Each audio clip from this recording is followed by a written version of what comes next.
হরে কৃষ্ণা। তারিখটি ছিল 10 তারিখ, আর এই দিন আমার সবচেয়ে কাছের একজন ব্যক্তির জন্মদিন। প্রিয় ভক্তি বিজয় ভাগবত স্বামী মহারাজের 54তম আবির্ভাব তিথি। এই দিন আমরা খুবই এক্সাইটেড ছিলাম, আর খুব আনন্দের সহিত এই দিনটা আমরা কেমনভাবেই কাটিয়েছি এবং কি কি হয়েছিল সেই দিন সমস্ত থাকছে এই ভিডিওটাতে। আর ভিডিও শুরু করার আগে বলে দিই, যারা যারা আমার ইউটিউব চ্যানেলে নতুন আছো ইউটিউব চ্যানেলটাকে সাবস্ক্রাইব করে দিও, আর ফেসবুক পেজটাকে ফলো করে দিও।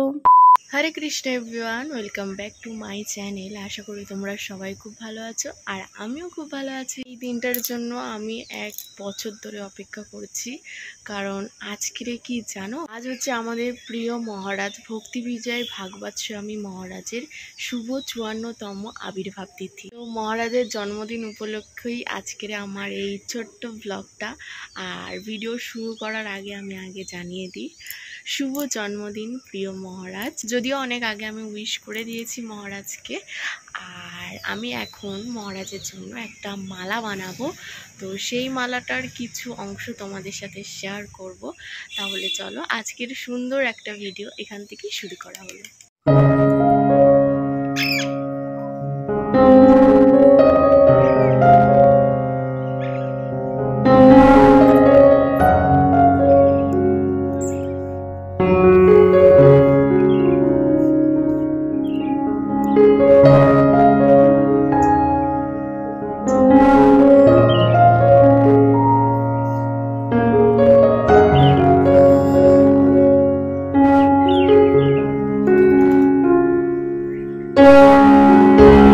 মালা আমার কমপ্লিট হয়ে গেছে, মানে পাক্কা 1.5 ঘন্টা মতন প্রায় লেগেছে।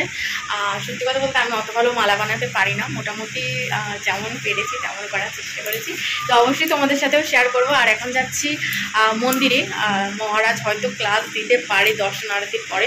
তো চলো যাওয়া যাক, আর মহারাজকেও তোমাদেরকে দর্শন করিয়ে দেবো।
মন্দিরে মহারাজের প্রবচন শোনার পর আমি মহারাজের জন্য নৃসিংহ ভগবানের কাছে স্পেশাল তুলসী পুজো দিলাম এবং ভগবানের কাছে মহারাজের উদ্দেশ্যে দীপ নিবেদন করলাম।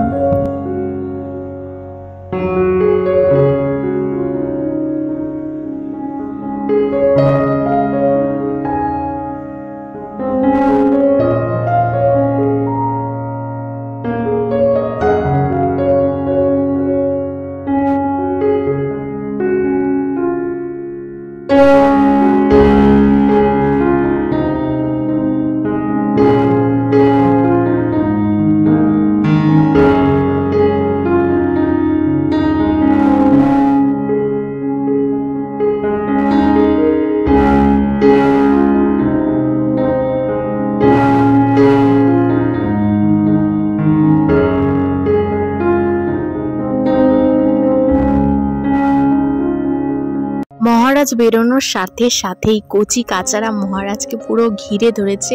মানে ওই ছোট ছোট বাচ্চাদের মহারাজের প্রতি কতটা ভালোবাসা দেখো, আর মহারাজও তাদেরকে এতটাই স্নেহ করে, বাচ্চারাও মহারাজকে খুব ভালোবাসে।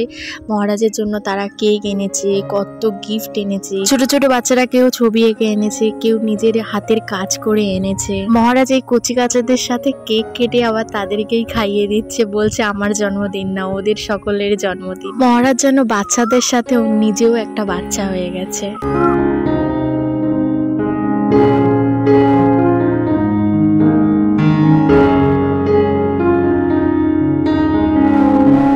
এবং আমার একদম ক্ষুদ্র গিফট যে মালাটা আমি বানিয়ে এনেছিলাম সেটা সনটাই পরিয়ে দিয়েছে। আর দেখো মহারাজকে পরে কত সুন্দর লাগছে। তো দেখতে পাচ্ছ কত রোদ্দুর, আর একদম রেডি হয়ে গেছি। এতটা গরম, তার মধ্যেই শাড়ি পরেছি, আমার তো পুরো অবস্থা খারাপ। আর তোমরা তো দেখতেই পেলে যে কত আনন্দ হলো সকাল সকাল, আর কত ছোটো ছোটো বাচ্চাদের সাথে মহারাজ কেক কাটলো, সবাই কত গিফট দিল। তো চলো এখন আমরা যাচ্ছি মেন যেখানে প্রোগ্রাম হবে মহারাজের এই জন্মদিন উপলক্ষে গীতা ভবনে। তো চলো সেটাই তোমাদের সাথে শেয়ার করবো। তাহলে চলো এখন যাওয়া যাক।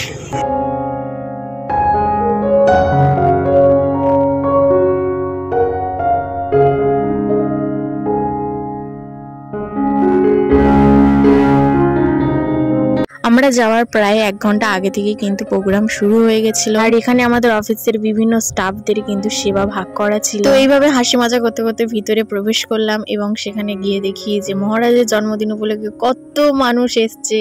আর তার সাথে মহারাজের এখানে ভিতরে স্টল ছিল, প্রভুপাদের গ্রন্থ প্রচার তো চলবেই। মহারাজ গুরু মহারাজের একমাত্র গুরুদেবকে যদি খুশি করতেই হয়, এনারা কিন্তু প্রচারের মাধ্যমে খুশি হন। তাই এখানে উপস্থিত ভক্তদের মধ্যে অনেক ভক্তবৃন্দ মহারাজকে এখান থেকে ভাগবত দান করেছে, গীতা দান করেছে, কেউ চৈতন্য চরিতামৃত দান করেছে, যে যার সামর্থ্য অনুযায়ী গ্রন্থ দান করেছেন। আমাদের আসার আগে প্রায় মহারাজকে ওয়েলকাম করার জন্য কীর্তন হচ্ছিল, আর ছোট ছোট বাচ্চাদের কত নৃত্য হয়েছে। মহারাজ ছোট ছোট বাচ্চাদের অনেক পছন্দ করেন, এবং ছোট ছোট বাচ্চারাও মহারাজকে খুবই ভালোবাসে।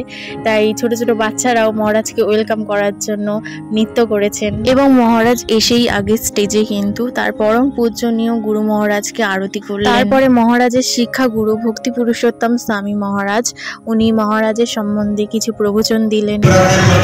আমাদের গীতা কোর্সের ভক্তরা রয়েছে, আর এমনি মহারাজের যে ভাগবত কথা কি, ভাগবত কি মাধুরী, গীতা মাধুরী। ভক্তি পুরুষোত্তম স্বামী মহারাজ কিন্তু মহারাজের সম্পর্কে অনেক সুন্দর সুন্দর তথ্য আমাদেরকে দিয়েছে। পাশ থেকে অনেক সাউন্ডের কারণে এক্সাক্ট কথাগুলো আসছিল না। তো তোমরা যদি এগুলো শুনতে চাও এবং পুরো প্রোগ্রামটা দেখতে চাও, তাহলে মায়াপুর টিভি পেজে এবং ভক্তিবিজয় ভাগবত স্বামী মহারাজের পেজেও দেখতে পারবে। যে কেকটা তোমাদেরকে দেখালাম ওটা মহারাজের জন্মদিনের উপলক্ষে বানানো হয়েছে। এখন তোমরা ক্যামেরার সামনে যাকে দেখতে পাচ্ছ, ইনি হচ্ছেন মহারাজের অন্তরঙ্গার সেবক। ইনি মহারাজের সেবা করেন, মহারাজের অ্যাসিস্ট্যান্ট। আমাদের প্রিয় মহারাজ যে কতটা ট্যালেন্টেড এবং তিনি যে কত উন্নত মানের ব্যক্তি, এটা এই প্রভুর মুখ থেকে কিছু সব কথা শুনলে তোমরা বুঝতে পারবে।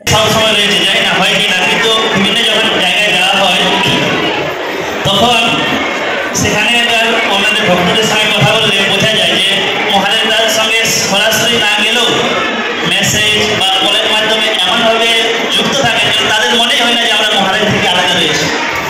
এতটা ব্যস্ততার মধ্যেও যা সেটা জানুয়ারি, ফেব্রুয়ারি, মার্চ, এপ্রিল, মে, এই 5 মাসে তার কিছু প্রচারের লিস্ট আছে। আপনারা শুনলে ভাববেন যে কীভাবে এটা সম্ভব, কীভাবে করা যায়। এটা থেকে আরেকটু প্রমাণিত হবে যে উনি যে মানে গুরু মহারাজের পুরো কৃপা ধন্য, সেটাও আপনারা অনুভব করতে পারবেন। সে অংশগ্রহণ, শোনা অংশগ্রহণটা আলাদা। শোনাটা হচ্ছে বিভিন্ন লেকচার, যে অডিও ভিডিও শোনা, কিন্তু এই যে অংশগ্রহণ ক্লাসে অংশগ্রহণ 70টারও বেশি ক্লাস অংশগ্রহণ করেছে। মানে ক্লাস দিয়েছেন বিভিন্ন জায়গায় গিয়ে গিয়ে যে ক্লাস দিয়েছেন 5 মাসে 350 দিন না, 350 ঘন্টা। তীর্থ স্নান, আমরা অনেকেই মায়াপুরে আসলে, আমি বিশেষ করে গঙ্গাতেও যেতে ইচ্ছা হয় না, যদি মহারাজ জোর করে নিয়ে যান তার কিভাবে আমার স্নান হয়ে যায়। তো তিনি স্নান করেছেন 60টা তীর্থে, একটা দুটো তীর্থ ডবল হতে পারে, কিন্তু 60 বার বিভিন্ন তীর্থে তিনি স্নান করেছেন। মিটিং করেছেন 350টা। ফোন কল, আপনাদের সঙ্গে যে এত কন্ট্যাক্ট হয়, তিনি এই 5 মাসে ফোনে কথা বলেছেন, তিনি করেছেন বা তার ফোনে এসেছে এর 5783টা। আপনারা শুনলে অবাক হবে, আমাদের ফোনে স্টোরেজে যাই না কতজনের কন্ট্যাক্ট আছে। মহারাজের ফোনে কন্ট্যাক্ট রয়েছে সেভ করা নম্বর প্রায় 15,000 প্লাস সেভ করা নম্বর রয়েছে। মেসেজ চেক আপনারা প্রত্যেকেই মহারাজকে মেসেজ করেন, সেই মেসেজের রিপ্লাই মহারাজ দেন খুব স্পিড। এই মেসেজ চেক করেছে মাত্র 40,722টা মেসেজ। সাক্ষাৎকার, এই যে এরকম ক্লাসে সবার সঙ্গে দেখা করাটা না, আলাদাভাবে সাক্ষাৎকার করেছেন তিনি 5,036 জনের সঙ্গে। তো বন্ধুরা, এরকম মহারাজের সম্পর্কে আরও অনেক কিছু বলেছে যেগুলো আমার এই ভিডিওতে দেওয়া সম্ভব নয়, তাহলে ভিডিও অনেক বড় হয়ে যাবে। এখন মহারাজের মুখ থেকে আমরা কিছু শ্রবণ করব। তো আমি কৃতজ্ঞতা জানাই, সেই সময়কার দিনেরগুলো মনে পড়ে যে আমরা মায়াপুরে বেশি ভক্ত ছিল না, প্রথম থেকেই শচীকুমার প্রভু, ভদ্রাচরণ প্রভু। আমার ভিডিওর ক্লিপ কাটতে ইচ্ছা করছে না, কিন্তু ভিডিওটা অনেকটা লং হয়ে যাবে তাই কেটে দিচ্ছি। তোমরা পুরোটা তো দেখতেই পাবে, বললাম মায়াপুর দেবী বা মহারাজের পেজে। আর এখানে মহারাজ দেখো কেক কাটার আগে কত লজেন্স ছুটছে, আর বাচ্চারা সেই লজেন্স নেওয়ার জন্য যা করছে তোমরা দেখলে হেসে হেসে পাগল হয়ে যেতে। আর এই দেখো মহারাজ সকলের সাথে কেক কাটছে।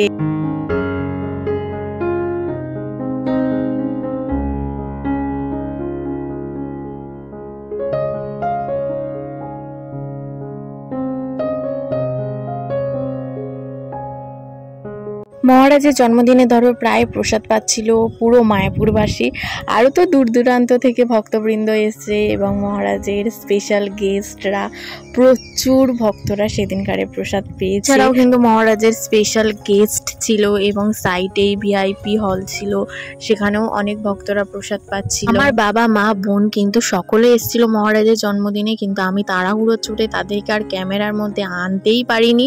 তো এখানে দেখো বাবা মা বোন সকলে একসাথে খেতে বসেছে, আর আমরাও প্রসাদ পাবো, তবে অফিসের সকলে মিলে মহারাজের সাথে।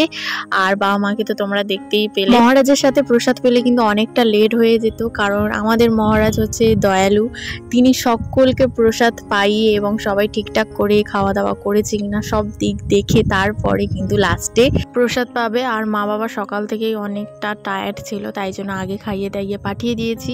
তারপরে আমরা মহারাজের সাথে লাস্টে একসাথে খেতে বসেছিলাম, অনেক আনন্দ হয়েছে, বাট সেটার ক্লিপটা আমি আর নিতে পারিনি।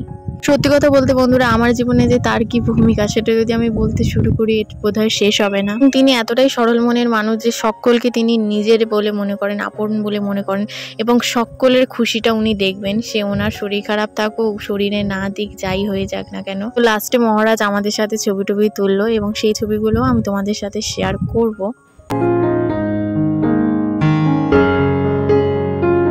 আমাদের আনন্দ প্রদানকারী মহারাজ সকলকে খুশি করে এখন রুমে চলে যাবে রেস্ট করতে।